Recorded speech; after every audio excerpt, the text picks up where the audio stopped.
तुषार शर्मा की संदिग्ध मौत जिन हालात में हुई, वह हत्या थी या आत्महत्या, यह दीगर मामला है। जांच चल रही है, सच सामने आएगा। हम सब उम्मीद कर सकते हैं कि जस्टिस विल प्रिवेल।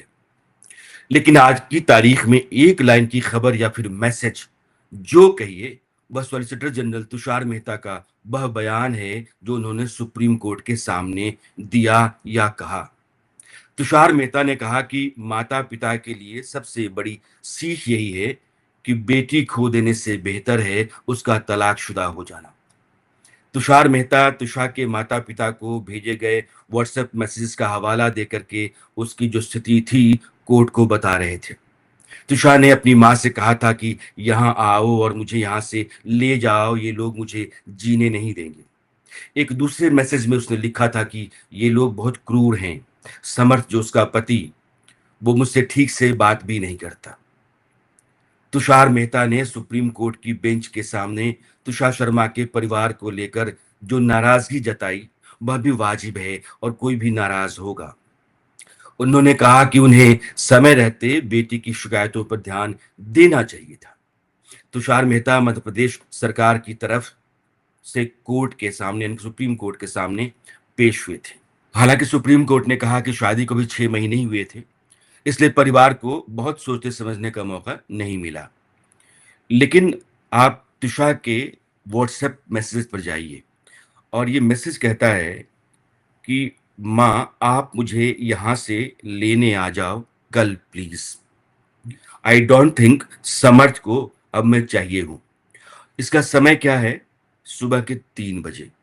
अगर कोई लड़की सुबह के 3 बजे अपनी माँ को या पिता को मैसेज कर रही है, इसका मतलब ये है कि रात भर वो बेचैन है। ये स्थिति एक दिन की है तो बात समझ में आती है, लेकिन इस तरह के मैसेज बार बार आते हों तो फिर परेशानी का कारण है। एक दूसरा मैसेज है जिसमें वो कह रही है कि इन सबको ये लगता है कि मैं ड्रग्स करती हूँ, इसलिए मेरा मूड खराब रहता है। बस एक बार भी दिल में ये नहीं आया कि इनका बेटा ही मुझे छोड़े हुए है, मेरा मूड इस वजह से भी खराब हो सकता है। मुझे बहुत ज़्यादा घुटन हो रही है। ये सुबह 11 बजे है। सुबह के 3 बजे, सुबह के 11 बजे परिवार को सँभालने और बेटी को समय देने का रिवाज तो है। शादी होती है, नया परिवार है, नए लोग हैं, ढलने में और उनके साथ घुलने-मिलने में थोड़ा समय लगता है। लेकिन जब आपके हालात ऐसे हो जाएँ कि आपको लगे कि आप पीड़ित हो रहे हैं, आप पर अत्याचार किया जा रहा है, आपको घुटन हो रही है और आप बार-बार अपने परिवार से, बेटियाँ माँ-बाप से बहुत सहने के बाद कहती हैं, तो बहुत सहने की जो लिमिट उनकी होती है, पानी नाक के ऊपर चला जाता है, उसके बाद वो मम्मी-पापा को कहती हैं कि मम्मी-पापा मुझे ले चलो, मुझे यहाँ नहीं रहना है। मैं घुटन महसूस करती हूँ, मैं किसी दिन मर सकती हूँ। तिशा का जो आखिरी इंस्टाग्राम चैट है उसकी दोस्त मीनाक्षी के साथ, उससे भी उसकी मानसिक हालत का अंदाज़ा होता है, बेचैनी साफ दिखती है। तुषार ने मीनाक्षी को लिखा कि मैं फँस गई, बस तू मत फँसना। ज़्यादा बात नहीं कर सकती, सही समय आने पर फ़ोन करूँगी। मीनाक्षी ने जवाब दिया, मैं तुम्हारे लिए चिंतित हूँ, मैं तुम्हारे साथ हूँ। लेकिन वह कॉल कभी नहीं आया। अगले ही दिन तुषार की मौत हो गई। वह लगभग 2 महीने की प्रेग्नेंट थी। सुप्रीम कोर्ट में चीफ जस्टिस सूर्यकांत की अगुवाई वाली 3 जजों की बेंच ने तुषार केस को सुओ मोटो टेकअप किया, यानी कि खुद की पहल पर। ठीक वैसे ही जैसे 2024 के कोलकाता के RG medical college and hospital की जो ट्रेनी डॉक्टर का बलात्कार और हत्या का मामला था, उसको लेकर के उसने सुओ मोटो सुनवाई की थी। या फिर मानवाधिकार, पर्यावरण, सस्टेनेबल डेवलपमेंट और जस्टिस जैसे तमाम सवालों पर अक्सर अदालत सुओ मोटो नोटिस लेकर के मामलों को टेकअप करती रहती है। ठीक वैसे ही सुप्रीम कोर्ट ने कहा कि कोर्ट तुषार की मौत के मामले को खुद इसलिए सुन रहा है क्योंकि यह धारणा बन रही थी कि निष्पक्ष जांच नहीं हो रही है, क्योंकि तुषार के पति एक वकील हैं और उनकी सास जिला जज रह चुकी हैं, यानी कि ये लोग सोर्सफुल रिसोर्सफुल लोग हैं, प्रभावित कर सकते हैं इंसाफ। अदालत ने कहा कि मध्य प्रदेश हाईकोर्ट के आदेश पर दूसरा पोस्टमार्टम हो चुका है और राज्य सरकार ने मामले को सीबीआई को सौंपने की सिफारिश भी की है। अदालत ने सॉलिसिटर जनरल तुषार मेहता के इस बयान को रिकॉर्ड पर रखा कि आवश्यक औपचारिकताएं पूरी कर लेने के बाद सीबीआई जांच शुरू कर दी जाएगी, यानी कि सीबीआई को केस ट्रांसफर कर दिया जाएगा, हैंडओवर कर दिया जाएगा। इसमें कोई दो राय नहीं है कि 12 मई की रात भोपाल के कटरा हिल्स के घर में तिशा का जो शव मिला, इसके बाद जिस तरीके से मीडिया में वो खबर बवंडर की तरह खड़ा हुई, मीडिया, सोशल मीडिया और तमाम कानूनी हलकों में इस केस का मीडिया ट्रायल शुरू हुआ, कई तरह की चिंताएं, आशंकाएं बढ़ गई थी।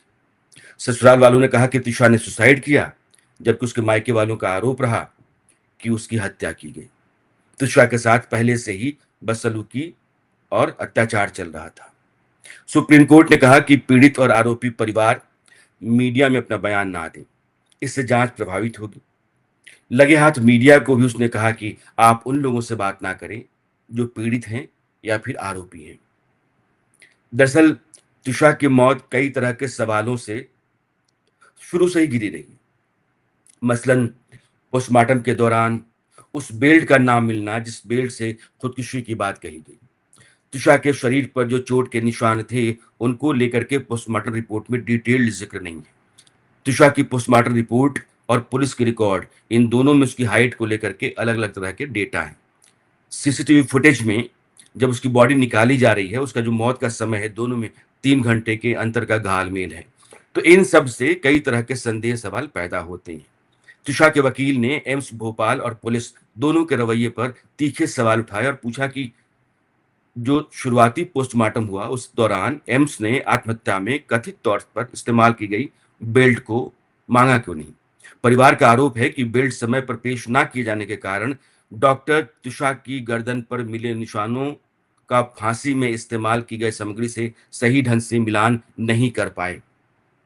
तुषा के वकील ने एम्स में तुषा की सास की बहन की मौजूदगी पर भी सवाल उठाया। सास, जिनका नाम गिरबाला सिंह है, एक रिटायर्ड डिस्ट्रिक्ट और सेशन जज हैं। उनकी बहन किसी बंसल हॉस्पिटल में काम करती हैं और तुषा के वकील ने पूछा कि पोस्टमार्टम के दौरान उन्हें एम्स में, भोपाल एम्स में रहने की अनुमति किस आधार पर दी गई, वो वहां थी क्यों। अदालत में सवाल उठाया गया और वो अहम कि स्थानीय पुलिस स्टेशन को तुरंत सूचना क्यों नहीं दी। पुलिस ने तर्क दिया कि तुषा को तुरंत एम्स ले जाना ठीक था, लेकिन पुलिस को भी सूचना देना घर वालों का दायित्व था, लेकिन ऐसा नहीं हुआ। इसलिए सवाल बनते हैं और इस तरह के कई गंभीर सवाल हैं, संदेह है। मामला सुप्रीम कोर्ट की निगरानी में है, सीबीआई जांच कर रही है या करने जा रही है। लेकिन अगर एक लड़की चली गई तो उसकी वापसी नहीं हो सकती।